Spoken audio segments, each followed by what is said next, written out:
1.200, 1.300, hi ha alguns que apunten que seran 1.500 milions d'euros de desfeta econòmica de la radiotelevisió valenciana.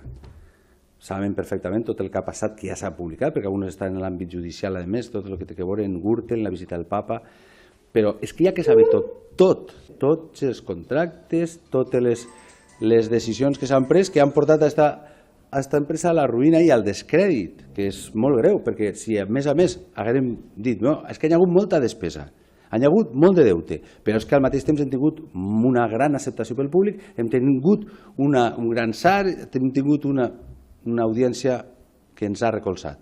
Però és que han fet el contrari, han despilfarrat molt i s'han quedat sense audiència. Per tant, què ha passat ahir?